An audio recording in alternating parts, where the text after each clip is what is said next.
প্রিয় মাধ্যমিক ছাত্রছাত্রীরা, তোমরা যারা মাধ্যমিক পরীক্ষা দেবে 2025 সালে, তোমরা যারা এখনো সিলেবাস কমপ্লিট করতে পারোনি, তোমাদের জন্য আমি সাধন স্যার লাস্ট মিনিট সাজেশানটি তৈরি করেছি। তোমরা এই সাজেশানটি যদি ভালো করে প্র্যাকটিস করতে পারো, যদি আমার এই সাজেশানটা তোমরা ভালো করে প্রথম থেকে শেষ পর্যন্ত দেখো এবং সেই প্রশ্নগুলো তোমরা যদি তৈরি করতে পারো, তাহলে 60-এর ওপর নম্বর পাবে। আর আমার সাজেশানে যদি সমস্ত প্রশ্ন যারা করতে পারবে তারা অবশ্যই 90-এর ওপর পাবে। তাহলে তোমরা সাজেশানটি দেখে। আজ আমি মাধ্যমিকের ছাত্রছাত্রীদের জীবন বিজ্ঞানের লাস্ট মিনিট সাজেশান, এই সাজেশানটি যেটা আমি তৈরি করছি লাস্ট মিনিট সাজেশান, সম্পূর্ণ সাজেশানটি আমার ছাত্রছাত্রীদের দিয়েছিলাম। কিন্তু সবাই তো আর ভালো ছাত্রছাত্রী নয়।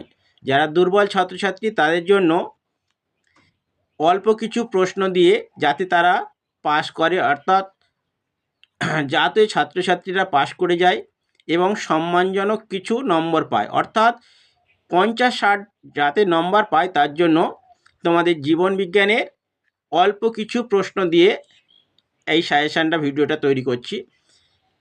যারা আমার এই সাজেশানের সমস্ত প্রশ্ন করতে পারবে তারা 90 নম্বরের বেশি পাবে, এটা আশা করতে পারি। কিন্তু সবাই তো আর 90 পাবে না।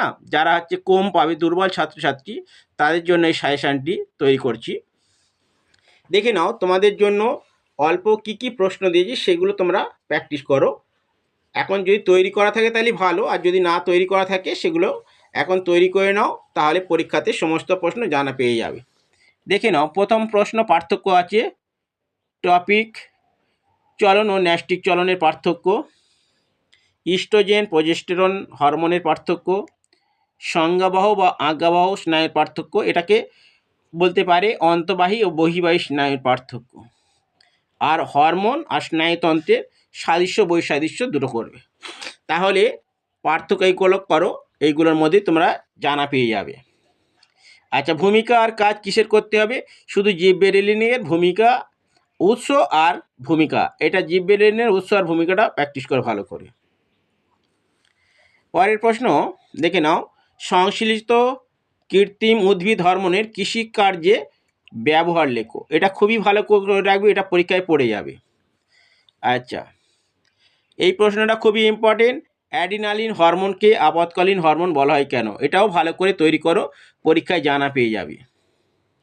পরের প্রশ্ন, হরমোনের কাজের ফিডব্যাক নিয়ন্ত্রণ পদ্ধতি উপযুক্ত উদাহরণের সাহায্যে ব্যাখ্যা করো। আচ্ছা, তারপরের প্রশ্ন দেখো, প্রথম অধ্যায়ে মায়োপিয়া হাইপারমেট্রোপিয়া কি, এই ত্রুটি কিভাবে দূর করা যায়। আর এই অধ্যায় থেকে যে ছবি আঁকাটা পড়ে বেশি করতে হবে না, একটাই করে যাও। মানুষের অক্ষিগোলকের লম্বচ্ছেদ, এই লম্বচ্ছেদ তোমরা যদি এটা প্র্যাকটিস করে যাও, তোমরা একটা 5 নম্বরের প্রশ্ন পেয়ে যাবে। ঠিক আছে, একটাই করলে একটাই 5 নম্বরে পাবে। দ্বিতীয় অধ্যায় দেখে নাও কি করতে হবে। দ্বিতীয় অধ্যায়ে পার্থক্য আছে ডিএনএ আরএনএ, পড়েই আছে এটা পরীক্ষায়, মনে করো এটা পরীক্ষায় পড়ে আছে, এটা তোমরা লিখে আসার বাকি আছে।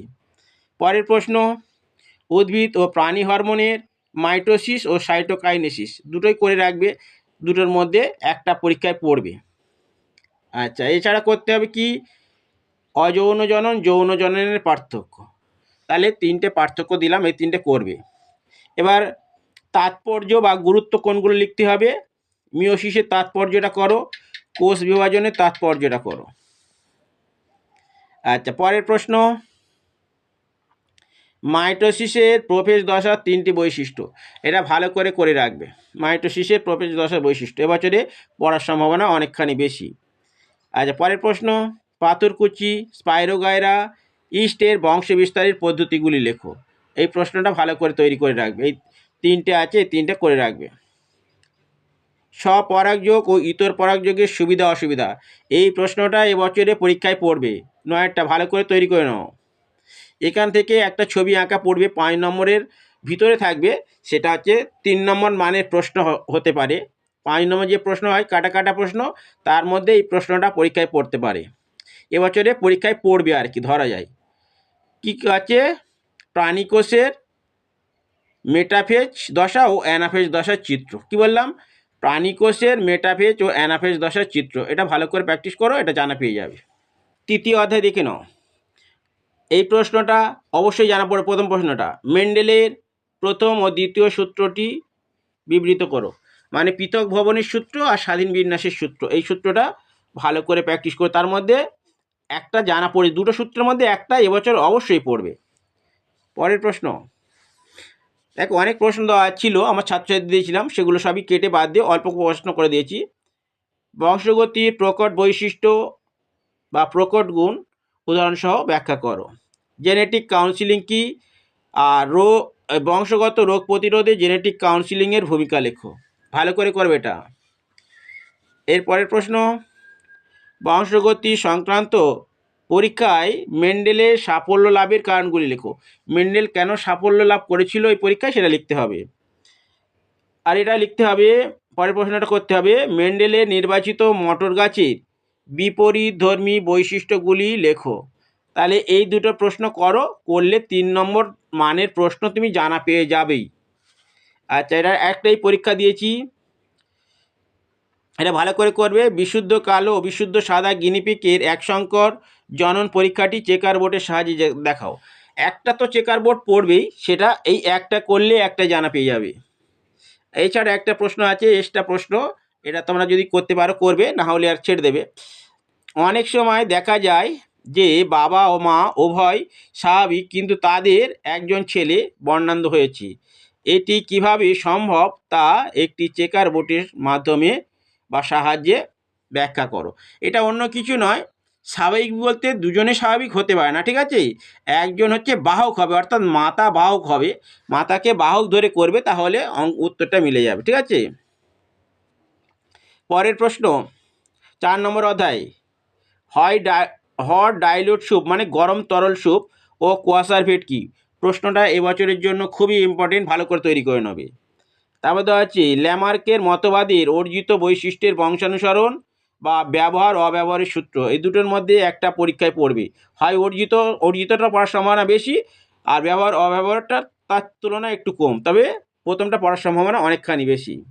ডারউইনের মতবাদের অস্তিত্বের জন্য সংগ্রাম, প্রাকৃতিক নির্বাচন আর নতুন প্রজাতির সৃষ্টি বলতে কী বোঝো?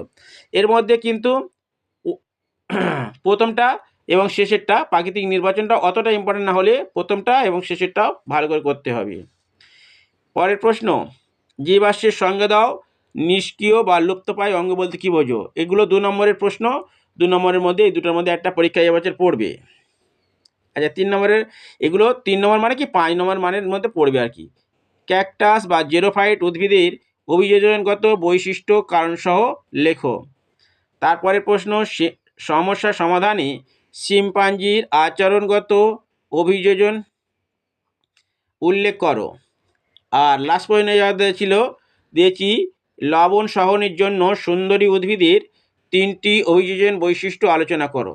তাহলে এই অল্প প্রশ্ন দিচ্ছি, দেখতে পাচ্ছ আমার ছাত্রছাত্রীদের কত প্রশ্ন দিয়েছিলাম, সেগুলোকে কমিয়ে কতটা কম করে দিয়েছি। এইগুলো করলে তুমি বেশিরভাগ প্রশ্ন জানা পেয়ে যাবে। লাস্ট অধ্যায় অর্থাৎ পঞ্চম অধ্যায় দেখে নাও। মানুষের ক্রিয়াকলাপের ফলে পরিবেশে নাইট্রোজেনের ভারসাম্য ব্যাঘাত ঘটার ফলে পরিবেশ কীভাবে ক্ষতিগ্রস্ত হচ্ছে। তাহলে এই প্রশ্নটা এবছরের জন্য খুবই ইম্পর্টেন্ট, তোমরা ভালো করে রাখো। আর একটা প্রশ্ন আছে এখান থেকে, শব্দচিত্রের মাধ্যমে নাইট্রোজেন চক্রের বর্ণনা করো। তাহলে প্রথম দুটো প্রশ্নের মধ্যে একটা প্রশ্ন তুমি জানা পেয়ে যাচ্ছ। জল দূষণ ও শব্দ দূষণের কারণ ও ফলাফল, তার মধ্যে শব্দ দূষণ খুবই ভালো করে রাখবে। শব্দ দূষণ থেকে প্রশ্ন অবশ্যই হবে, হয় কারণ নয় ফলাফল অবশ্যই পড়বে। তারপর দেওয়া আছে, মানুষের ফুসফুসের ক্যান্সারের কারণ ও লক্ষণগুলি লেখো। এটা ভালো করে রাখবে। পরের প্রশ্ন, জীববৈচিত্র্যের তাৎপর্য বা জীববৈচিত্র্যের হ্রাসের কারণগুলি লেখো। এই প্রশ্নটা এবছরে তোমরা ভালো করে রাখো, এটা পড়ে যাবে, হয় তাৎপর্য পড়বে অথবা হ্রাসের কারণ পড়বে। আর লাস্ট প্রশ্ন, এটা মনে করো পড়েই আছে, শেষে দেওয়া থাকলে কি হবে, এটা পরীক্ষায় পড়ে রয়েছে। সুন্দরবনে একটি গবেষণা করতে গিয়ে তুমি 3টি সমস্যা শনাক্ত করলে। 1 নম্বর খাদ্য খাদকের সংখ্যার ভারসাম্য ব্যাঘাত, নগরায়নের জন্য লবণাম্ব উদ্ভিদ ধ্বংস, আর 3 উষ্ণতা বৃদ্ধির ফলে দ্বীপভূমির নিমজ্জন। জীববৈচিত্র্যের উপর এর কী প্রভাব, জীববৈচিত্র্যের উপর এদের প্রভাব কি কি হতে পারে তা লেখো। তাহলে তোমাদের সমস্ত প্রশ্ন দিয়ে দিলাম। এই প্রশ্নগুলো তোমরা ভালো করে প্র্যাকটিস করো। ভালো ছাত্রছাত্রীরা সমস্ত প্রশ্ন করো, আর দুর্বল ছাত্রছাত্রীরা শুধু হাইলাইট করার প্রশ্নগুলো তোমরা প্র্যাকটিস করো, তাহলে পরীক্ষাতে ভালো নম্বর পাবে।